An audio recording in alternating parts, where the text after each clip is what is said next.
You're listening to Men of Abundance, episode 227 with Alan Stevens. Today's focus is on the ability to read other people. What does that even mean, and what does it mean to you? You're about to find out.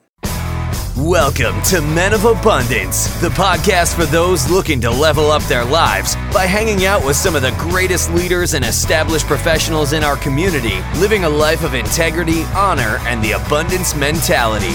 Prepare to pay it forward with your host, former Army medic turned lifestyle entrepreneur, Wally Carmichael.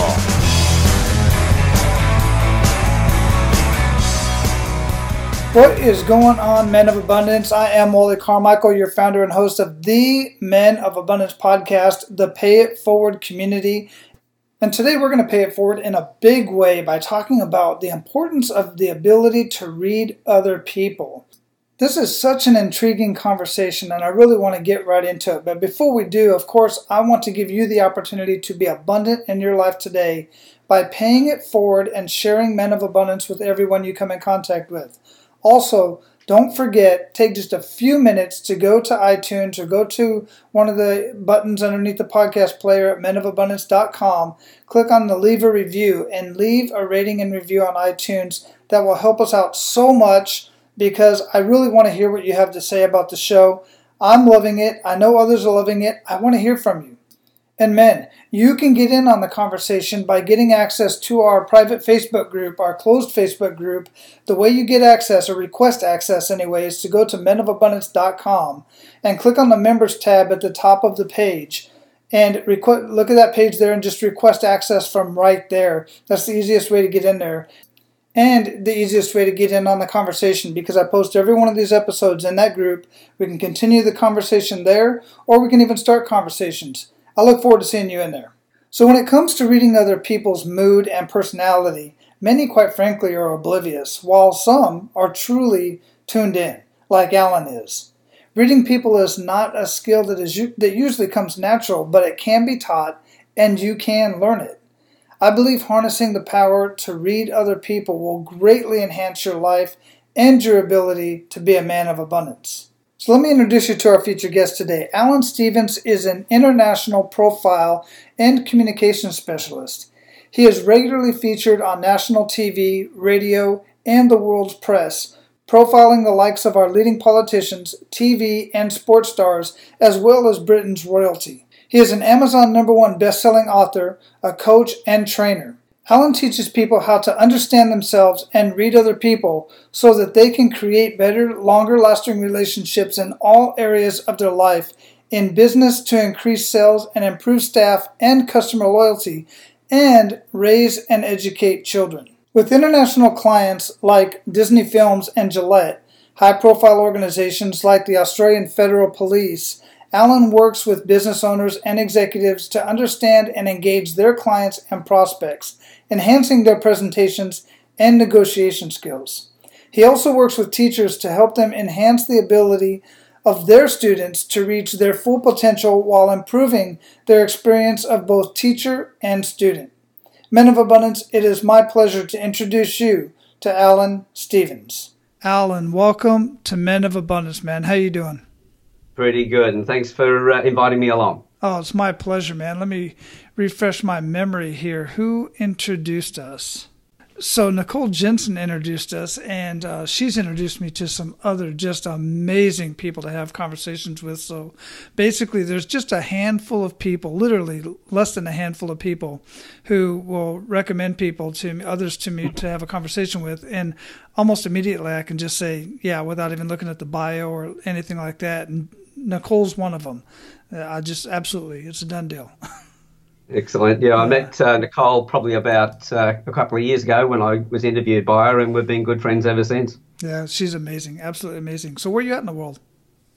I'm where I'm located is actually in Newcastle, Australia, in New South Wales. Wonderful, absolutely wonderful. You know, I've been to 23 countries on 5 continents. Australia, since I was a kid, has been one of my top locations to go to, and to be quite transparent on why is because I fell in love with Olivia Newton-John.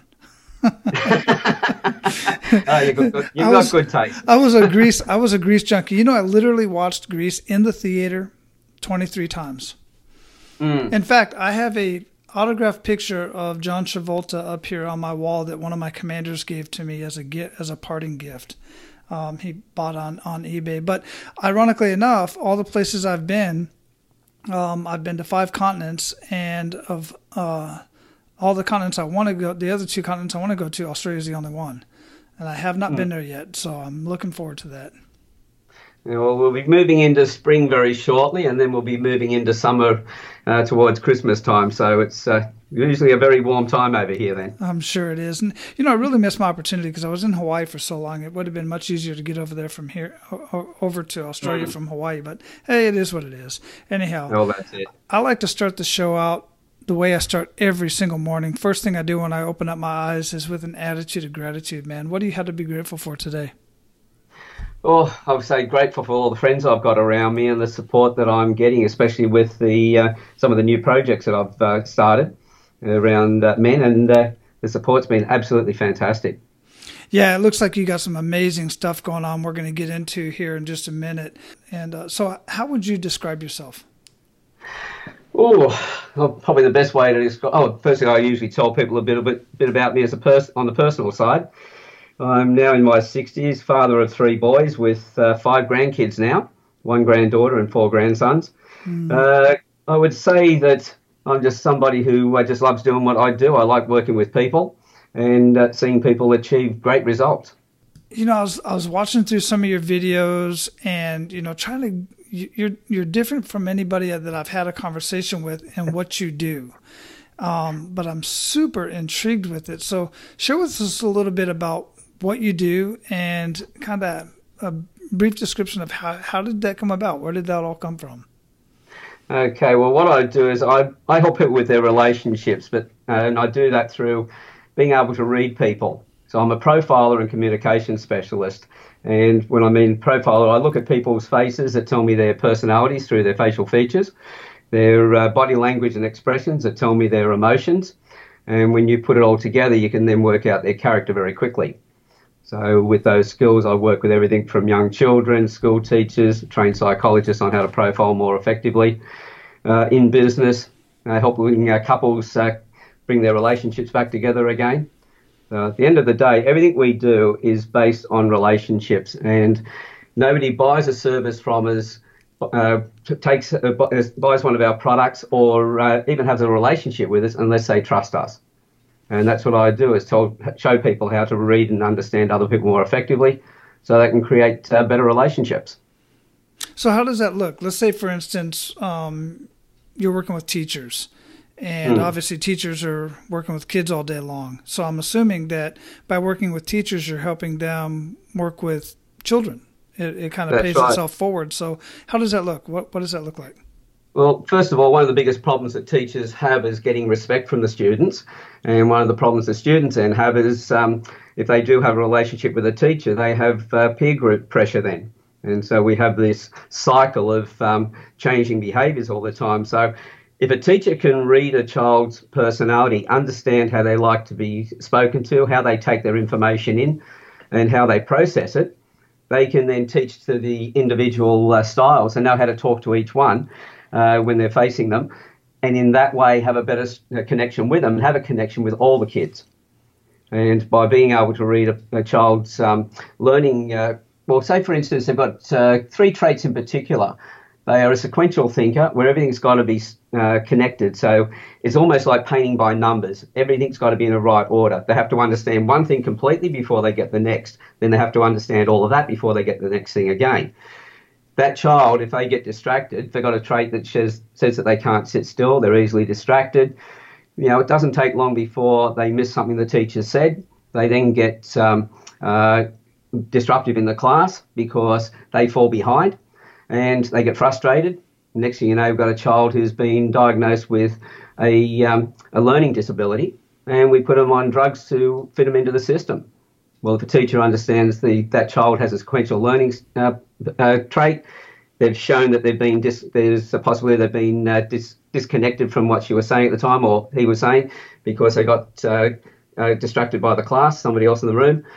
They can go back over it and make sure that they've connected that the items together so the child doesn't fall through the cracks, because that's where a lot of our problems are coming from. Yeah, you pretty much just described my three boys. The first two, the youngest is 9. He's going through a lot of that now in 3rd grade, but the other two, certainly, teachers wanted to diagnose them with ADHD and put them on drugs, and we just completely refused and said that they're just, and they all said they recommended we take them to a child psychologist to have them evaluated. We did so, and all of them said they're rambunctious young men. There's nothing wrong with them. It's just the teachers, and teachers have, in that regard, teachers have a very hard job. They have a lot of students to work with. So I see how something like that would really be a very valuable tool for a teacher to use. How would some of that work in, let's say, relationships in the household or even in the workplace? Well, the same as in the classroom, and that, and just on that with the children, I profiled a young boy from his photographs over there in LA. Gave the teacher and his parents information on how to speak to him, and in fact profiled them as well over Zoom, where I could see them, and told them to each of them how to change the way they like to be spoken to, the way the child wanted to be spoken to. He's now in high school. His behaviour had improved dramatically. He was no longer seeing the principal every other day, and his academic levels have gone up. So then you come back to, just taking that little bit of knowledge, and you go, okay, looking at your partner, if you understand their personality traits, then you know why they behave the way they do, what pushes their buttons, and so you can set the environment up so that you don't push their buttons. Or when they, say you've got yourself, for instance, I had a quick look at your photograph, by the way, sorry about that. No, absolutely not. That's awesome. When I look at it, I see that you've got aesthetic appreciation. It's how it feels inside to you, so that, it's got to feel right to you. And when you get stressed, if there's something you've got to work on, you'll work on it and you'll pull back from other people and say, look, I've just got to fix this. Now, if your partner had dramatic appreciation, somebody who has to express outwardly, they would be asking you what's going on. And that'd be annoying, because you'd be pulling back saying, I've just got to fix this, just leave me alone. So if you understand your partner's traits, you can recognize why they're functioning the way they are in certain circumstances. You know whether it's to do with you or not, and you therefore know how to talk to them. So in the dating field, I help people to find the right partner, and whether that person, especially on a dating site, whether they are really who they say they are from their facial features and what they've said about themselves. And then once you've found that keeper, how do you talk to them and how do you treat them so that you keep them? Wow. And you get all of that basically just right out of first looking at the image or looking at the picture of the individual. That's it. See, if you think about, people say, well, is that clairvoyance or something like that? What it comes down to is, if you think about it, you lift weights, you do a bicep curl, you lift weights and you actually change the direction of your hand, you'll change the striations, the ridges and crevices in the muscles. So the same thing happens that when you're thinking, you'll pull expressions, and those little ridges and crevices, they're the things that I'm reading on the face. And that tells me how you have been thinking over a long-term period, which tells me your personality. Yeah. This has always intrigued me for many, many years. I've read books about body language and all this kind of stuff. And literally just this morning, my wife and I was watching several episodes of a show on, I think it was on Hulu or Netflix, called Brain Games. And one of the exercises that they did was they had a picture of 2 different people, and they had multiple couples, but they had a picture of 2 different people, and they basically said, out of these 2, which one do you think won the election? It was some, state election or whatever. And based on, they broke it all down based on the facial structures as to why people would vote for that person. And those were the people. 100, basically, I think it was like a very high percentage of people chose the one that got elected over the other one. And it had a lot to do with various facial features that they explained. And that explains it, 100% right there. Well, this goes back to our DNA. When we looked at somebody in the past, we needed to be able to recognise them, whether they were somebody we knew or didn't know.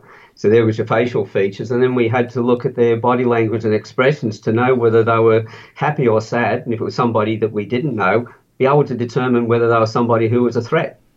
So this is all about survival. This is where it came from. That's exactly what they said. That's exactly. They even showed the fight or flight type of when we had to fear cheetahs and or whatever when we was out in the wild and stuff. So how did you get into this? Where did this all come from for you professionally? Oh, it's been virtually a journey of life as far as how I finally came into it. The face reading side of it's only about the last 10 or 12 years, but I started when I was 23 years old. I'd been trained in our national carrier, the telecommunications carrier over here, and I went from Sydney to where I live in Newcastle and put in charge of men who were all older than me. My second in charge was 38, so 15 years older. And so I had to get them on side. And then when I joined the surf club, became a surf lifesaver, I became the club captain of the beach that I was at, and then zone supervisor looking after 3 beaches. And I thought, great, I'm in my 30s now. I'm the same age as everybody else who were on the committee. But as they pointed out to me that I'd only just done my bronze medallion a couple of years earlier, and they'd been there since they were young kids. So now I had people who were more experienced but the same age. And then my wife in my late 30s, my first wife, decided to leave, and I had 3 boys to raise on my own. They were 4, 11 and 12. So I went from being the least or the youngest in a business to the least experienced in a community organisation to then being, as I say, totally out of my depth, raising 3 boys and running 2 companies at the same time. So I've always been in the position I've had to read people very quickly. About the late 80s, I started really getting into the body language and then the NLP, neuro-linguistic programming. Right, yeah. It's psychometric profiling with Myers-Briggs and DISC and other formats. And then a company brought me in the early 2000s, and that to talk to them about why none of their students have ever made any money. They were currency traders, and they taught currency trading, and we started profiling with all the psychometric profiling techniques. And when we started teaching them, they didn't fit their profiles. And when I asked a few of them, well, how come you came out with this profile when you actually behaved this way? They were trying to second guess what sort of a personality they had to be a good trader. And I'm going, no, under stress, you'll always go back to your own type. That's the one we need to know. And we'll teach you how to trade, but also to deal with your personal psychology. And then somebody mentioned to me when I was helping a friend run a spiritual retreat, and we did psychometric workshops with people. This guy just mentioned to me, ever looked at reading faces? And I'm the sort of person who thinks that the most important thing I'll ever learn is the next thing I learn after I think I know everything. Mm-hmm. So that was one of your coaches over there, John Wooten. So I then got on the internet, found Paul Ekman, who did all the research with the micro-expressions, and a gorgeous lady who's become a very good friend of mine, Naomi Tickle, an English lady who lives in California as well, who worked with the facial features, and I trained with both of them. Then I realised that both of them weren't using what the others had, so I thought, this all works together. If your facial features tell me your personality, then I know, okay, these are the words I've got to use, and if I've read you right, the body language and the expressions are going to correlate, and therefore I know I've got rapport with you. So what I put together has become unique worldwide. Absolutely. That's very impressive. I absolutely love that stuff, man. And it's extremely helpful. I can see how it's extremely helpful. And how do you, and here, I want to learn a little bit more about how you train this, how you teach this to other people when you're working with other people, and what's the time frame and some of the good news stories. But before we get into that, one of the questions I like to ask all of my guests for various reasons is the kick in the gut moment. And this is a point in life where you just got kicked in the gut, sometimes a little bit lower. The pain is much greater. In some cases, this defines us and redirects our lives. And you kind of touched on a few things, of course, when your wife, and you had to take care of your 3 boys by yourself. But if you would, share one of those kick in the gut moments with us, either personally or professionally, and really make us feel that. Okay, well, the one that really hit me in the guts and actually got me to change directions and started doing a lot of things differently was my second wife. When I got married, my boys didn't really like her that much. They moved out. My youngest boy was 16 at the time. We were only married for a couple of years, and then we broke up, and that devastated me. And about that time, my boys were also, one of them moved back with his mum, and they were always fighting. So we got together and ended up speaking to her about it. And the only way that I could see the boys were going to respect her was if I taught them. So it was a kick in the guts that made me feel really low, that I decided I've got to look at my life completely differently. What have I been doing? What's really been serving me and what hasn't? And what was my real purpose on this earth? And I realised that here I was, a father of 3 boys. I'd gone through the motions of, raising them up to, where my youngest one was now 16. but I hadn't really been present with them all the time. I worked from home, so I was there when they came home, but I was always, focusing on the business, growing the business, and I started realising there's got to be more to life than that. And that's what's moving in the direction today with the men's groups and other things. It's helping men to find their direction so that they can be stronger men, not the man, but a man, and not just a strong man, but a good man. And in that, be able to, therefore, the benefit then is to their wives and to their children. So by focusing on the men. So it was that just devastated me. As I said, I was totally in love, totally lost. And when she walked out, I thought, what in the world am I doing? So that's where the changes came from. Yeah, that's definitely something that would change a man. Well, it would me anyway. And I'm glad it did for you, because your boys are much better for it. And quite frankly, the world's much better for it. That's it. And this is the thing, as I say to everybody, as parents, we're not carpenters and we're not sculptors. Our job is not to turn our kids into something.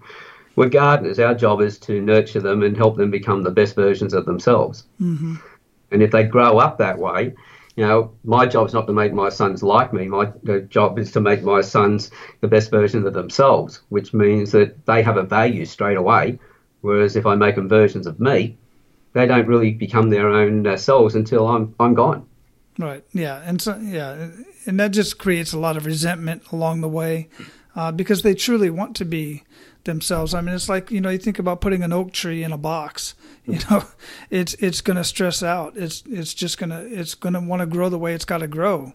And if you put them in a box, they just resent you. Exactly. And, because I've done it the way I've done it, I've got 3 sons that have grown up into very strong men that I love and respect, which I'm very proud of how they've grown. Beautiful, absolutely beautiful.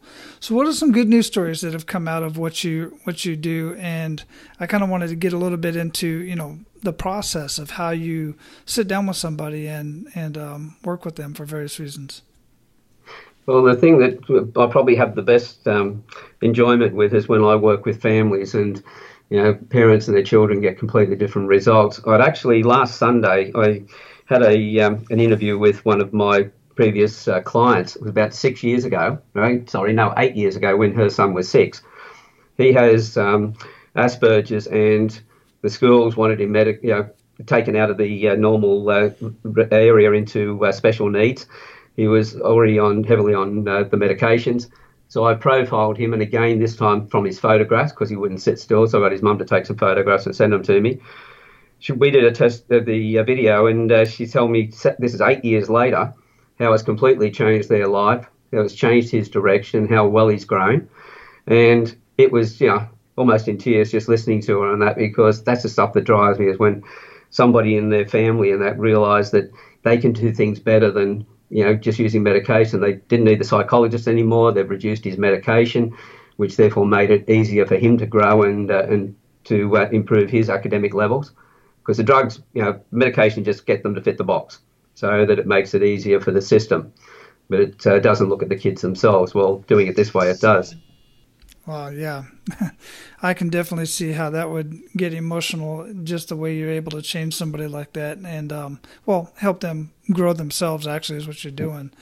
From what I'm gathering, from what you're saying, it's just beautiful. So that's the part that I love the most. In business, it works really well as well. I had one gentleman who started training with me, and he said, well, I've got a couple of deals on the table. He said one's worth $1.94 million, and they won't go above 1.6. He's a builder. And so I said, okay, well, tell me about their situation. This is the beginning of a franchise group that they're running. And I said, well, show me the faces. I had a look at the one who was pushing for the discount, and his face was telling me he's not about the discount, he's about the service. His business partner was the one who was about the discount, about the money side of it. But he was also somebody who didn't like to do jobs over and over. He likes to start them and finish them and move on to the next one. So I said, with the first one, talk to him about the service. Talk to him about, this is the beginning, this is the flagship of all their buildings. It has to be the best. And I said, the other one, talk to him about, well, if you get this one finished, I'll be able to start in the other building sooner, and that will mean they will make more money. He spoke to them both that way, added $150,000 to the deal, and signed them off on it. Wow. Wow. That is so amazing. And here's the thing about this. because I know some people are sitting out there, and I've had these conversations before about persuasion. I was just watching some other videos. I watch a lot of stuff. The same show, actually, one of the episodes on Brain Games was about persuasion and about how salespeople use this type of stuff and politicians and all this kind of thing. And automatically, some people's minds go to, well, it's manipulation, it's unfair advantage, blah, blah, blah, stuff like this. And no, the way I see it is, and I want you to share what your thought process is on this, is you're helping people get to where they want to be and helping them get out of their own way because you have this special skill and this knowledge about their personality and their traits. What are your thoughts on that? What do you respond to that? Well, I usually say to people, well, when you've applied for a job, did you go through a questioning system? And what they would have done was put you into a box. And I usually say to people, do you prefer to be treated like everybody else is put in that same box, or do you want to be treated as an individual? Because it always comes to the intent behind what I do. And so if I'm able to read you and see you how you really are and really connect with you on that personal level, are you going to feel better about that than if I just treat you like everybody else in that box?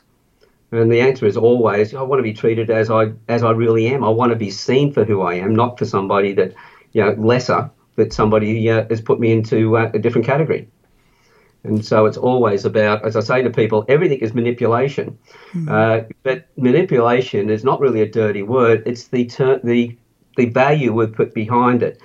It's like when your father, you come home from school, you're doing the wrong thing, and your mother would say to you, well, you keep that up. The consequence is when your dad gets home, you better smack. And we thought consequence was a dirty word. But consequence is just if you do one thing, you'll get this result. If you do something different, you'll get a different result.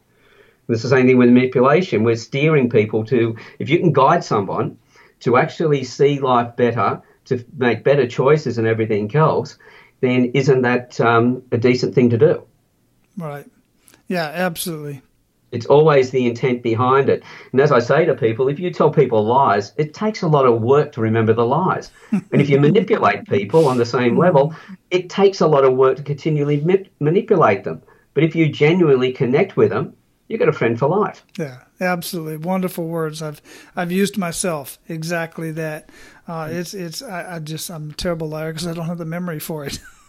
That's it. Well, I had people say to me, what's your 15-second elevator speech? And I said, well, it's not even that. And they said, what do you mean? I said, well, if people ask me what I do, I tell them I clear rooms. And they go, what, you clean rooms? No, I clear rooms. And they go, what's that? And I said, yeah, well, when people find out what I do, they all run out of the room. Right. But when they find out why and how I do it, they come back and they bring their friends with them. Yeah. Oh, I'm super intrigued by it. I'd be like, read that person, pulling pictures out of my wallet or on my phone or whatever, and just having a lot of fun with it. And I find it very useful. It does, because you can look at people and get an idea. You can pick up, from their body language and other things. You can tell whether they're in a bad state, emotional state or whatever. And if they're grumpy or whatever, that it's got nothing to do with you. And so you don't get affected by other people's moods as well when you're able to read them. But how amazing is that to be a leader of an organization and be able to read your employees and your other executives and supervisors in such a way? That's it. See, I was gobsmacked just recently. I'd put up a post on LinkedIn, and all it was a picture of Richard Branson and the words, take care of your employees and they'll take care of your business. It's that simple. Well, that one got over 50-something thousand responses it had about almost 5,000 shares alone. I then put another one up with a similar picture of him, but same thing, but leading into it, customers don't come first, employees come first. Mm-hmm. And, between that and those two posts and a video that I put up that explained what the words really mean, because people take it on the words themselves and don't look at the meaning behind it. Right. I've had over 93,000 responses, and that's since February. So it's an area of great contention where most people, 87% of people, are disengaged in their work. Oh, absolutely. That's at the moment. And if that's the case, there's a lot of unhappy people out there. So you can imagine, if you're a CEO of a company and you're able to read your people more effectively and connect with them on a personal level, that those people feel valued, they're going to be more productive, and you're going to make more money. Mm-hmm. Absolutely. Customers are going to be happy. Everything's going to be done better, the whole thing. Absolutely. And if anybody, from what I understand and from what I've read and seen and followed Richard Branson for quite some time myself, if anybody treats his employees well, it's him. That's it. And as I said, if you treat your employees really well, you're really putting your customers first. That's what people didn't realize. Because to truly look after your customers, they have to have your staff that are really switched on, that want to be there to help them. That's how you put your customers first. It's not separating the two. That's what I couldn't understand. It. I think I got 3 or 4 people, I could count them on one hand, that actually understood what the words meant. Yeah. Because everyone just took it on face value out of the 90-odd thousand. Wow, that's awesome. That's just brilliant. So, Alan, we're at the point of the show where we're going to pay it forward to our abundant leaders. You ready to do that? Yep. All of you amazing small business owners out there, I want to talk to you for just a second. Are you still having fun in your business? Is it still as fun as you thought it would be 2, 3, 4, 5 years ago when you first got started? Chances are, if it's not, it's because you're not making the revenue that you thought you would. You're putting more hours in than you ever imagined that you ever would put into a job. And you're just really just kind of keeping it afloat. And that's not a great way to live. I want to help you with that. I want you to have as much fun as I'm having on a daily basis. I don't know that you'll ever be able to work out of your home like I do because of the nature of your business. But I want you to be able to spend more time with family and improve your health instead of degrade your health through spending more time at work, more time in the business. I want you working on your business instead of in your business. Now, if this is your first exposure to me, chances are you don't know me from anybody. And I totally get it that you would question, who is this Wally guy? What can he really do for me? So here's what I'm going to do for you, for all of you. I'm going to offer you 30 days free into 2 of my programs, my DIY program and my group mastermind program. I'm not going to lay it all out right here because I want to get back to the conversation, but go to menofabundance.com and click on the AP Mastery tab at the top of the page. I've put a short video there introducing myself, and I'll put some more information there that you can evaluate and take a look at what it is that I can do for your business. And look, I am willing to work with you for 30 days because I am very confident of the results that I can give you in your business in the first 30 days of you working with me. In fact, on our first 45-minute conversation, I'm going to show you where you have $10,000 to $50,000 hidden in your business. That's child's play for me. I'm not only going to show you where that's at, I'm going to give you strategies on how to uncover that money that's hidden in your business. Now, you can either go to the show notes of this episode or go to menofabundance.com and click on the AP Mastery tab at the top of the page. Now, let's get back to the conversation. Yeah, so share 1 to 3 actionable steps that Men of Abundance can take today. Main thing is to, if you are able to understand other people, the first thing is understand yourself, because that's going to improve your life. By understanding your own personality, then you understand the other person's personality and you speak to them in the way that they need to be spoken to. That's always the best way to create a relationship. And in that, you're going to feel better about yourself as well. But one thing I always say to men is that, don't try and become the man, because you're only up there in that position for a short time because somebody else comes along and knocks you off that perch. So, but being a good man, is a main focus. So you do that by understanding yourself, understanding other people, and connecting with them in the right way, in the way that they need to be connected to. That's always a place to start. Yeah, that's excellent. What habits make the biggest impact in your life? Ooh, what habits? I would say the most important thing, first of all, is having a personal check when I wake up in the morning and making sure that I continue. Well, one of the things I just recently finished was a 30-day program with one of my friends. He works with a process called Pain Free. So we're looking at the connection between the physical and the emotional situations in the body, because the pains that come and go have got to be more than mechanical. And so we worked through that. And in that, I had been journaling before, but I really started focusing on the journaling, and I started slowing my thinking down. So before I go to bed was doing a bit of journaling and thinking, what I was grateful for that day, the things that have happened, how they connected, but looking for the people that had helped me, how could I help them as well? Because if I connect with anybody, the last thing I do is look at them as being a client. I first of all look at them, well, how can we collaborate? How can I help them with what they're doing? How can I help the people in their network? And how can they help the people in my network? And if you follow that approach by putting other people first, you always get looked after in a much bigger way. So you take the focus off yourself. So when I sit down, I do the journaling. That reminds me to go through that and take note of who I've actually helped that day and what the outcomes for them and the people that I connected them with have been. Because I know if I'm doing that, then I'm always going to be front of mind with those people as well. Yeah, that's very, very powerful. Yeah, well, if I grow with other people, I've always got friends around me. There's always people when I feel down, there's always those that are going to lift me back up. Because I think, it doesn't matter how good you are and how far you've come up, there's always going to be days when your emotions are going to slip in the way. And having other people around you who understand you, they don't correct you, but they give you, just by being there and the things that they say, you re-question yourself. You don't have other people questioning you, but you re-question yourself. You go, oh, yeah, I could do that differently. Mm-hmm. So find the best people that support you. We've only got so much space for people around us, so select the right ones so that they're supporting you and you're supporting them. Yeah, for sure. What are you reading or listening to that you'd recommend to our abundant leaders, and why?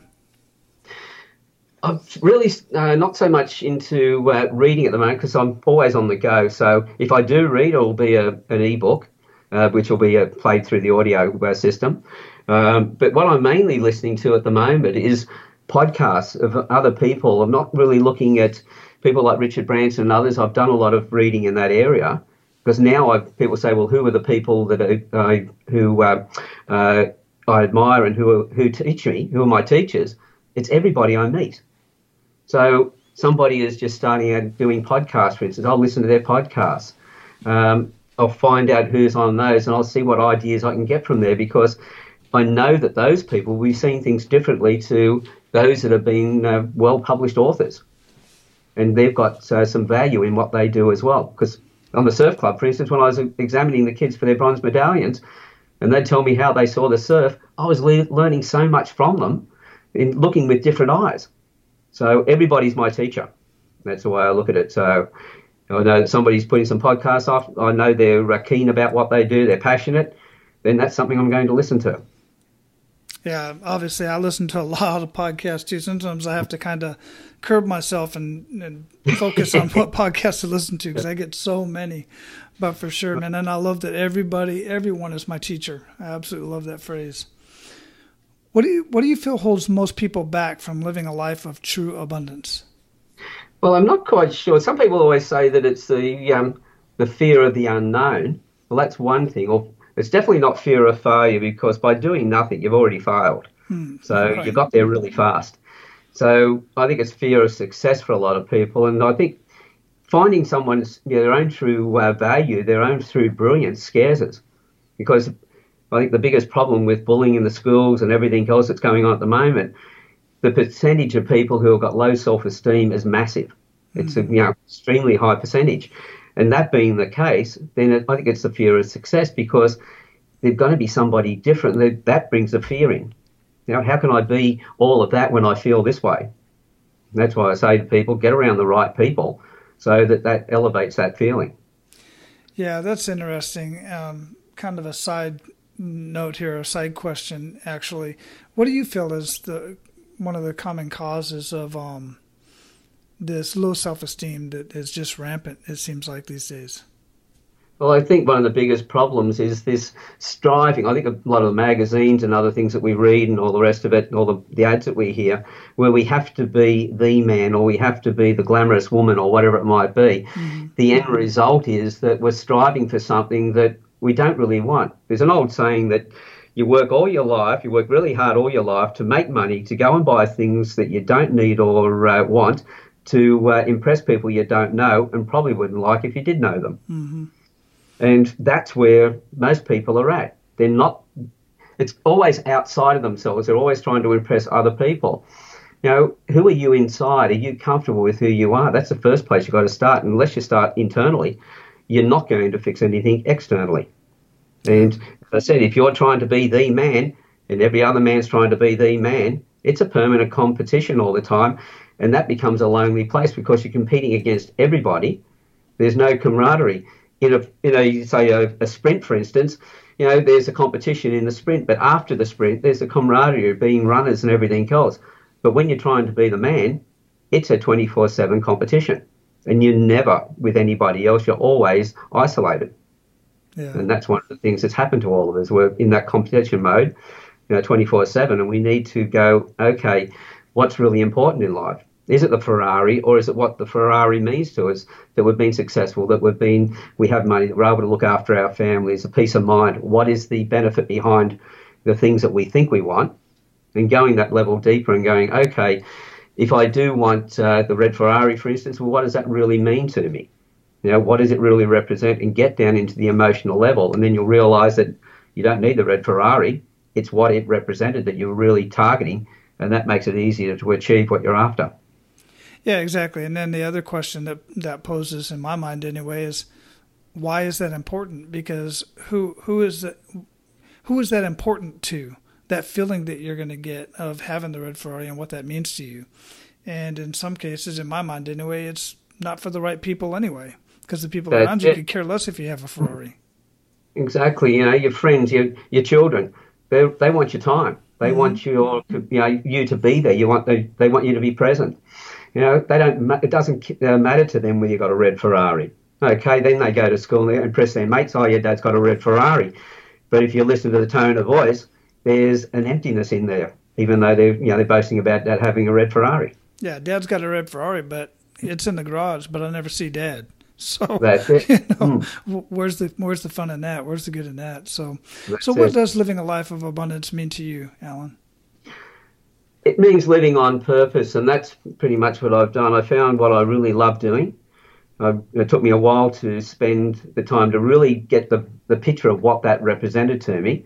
And living abundantly, I've got these friends around me. I've got people that I'll hear from clients. As I said, 8 years later, still getting results. I'll hear that other people have been talking about, talking to a friend who's got some issues. Oh, you've got to talk to Alan. Knowing that what I'm doing, not so much that they want to talk to me, but they get the value out of what I do. And that was the thing for me, to be living on purpose, enjoy life, knowing where I'm going and everything else.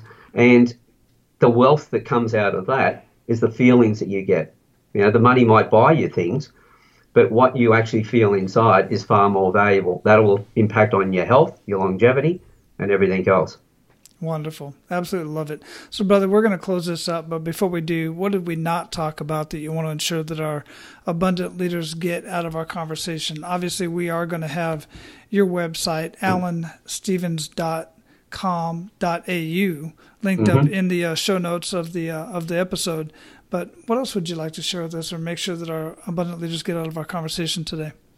Not a problem. Yeah, what you mentioned before about how I train, I train face-to-face, I train small groups, individuals, corporations.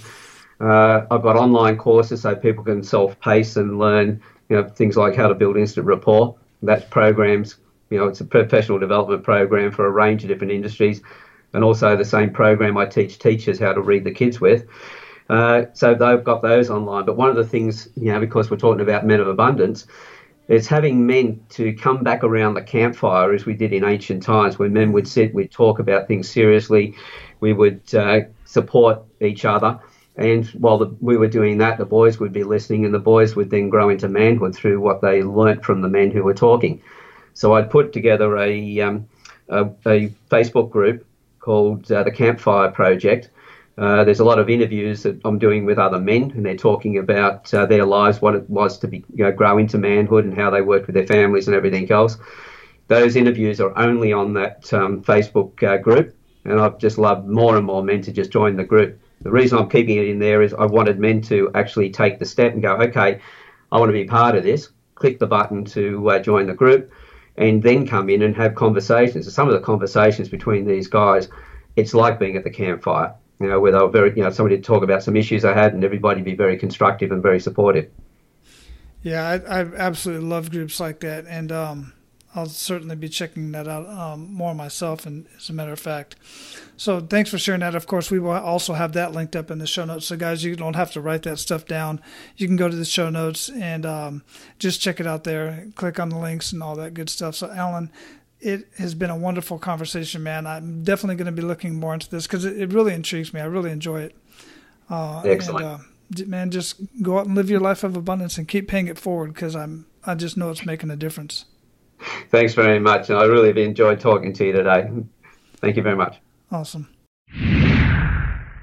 All right, guys. So your action step today, quite frankly, is to get into the resources that I mentioned during the show. Check out Alan's site and see what you can learn about reading other people and the importance of reading other people, and see if you can even find somebody or even connect with Alan who can kind of read you and see if they see something different than you see in yourself. I find that very beneficial. Alan read me a little bit after the show, after our conversation. He talked a little bit about during the conversation what he saw in me just from a picture, but then after having the conversation with me along with the picture, he read me a little bit. It was quite revealing, and I personally found value in it. I hope you do too. Now, go out and live your life of abundance and make sure to pay it forward.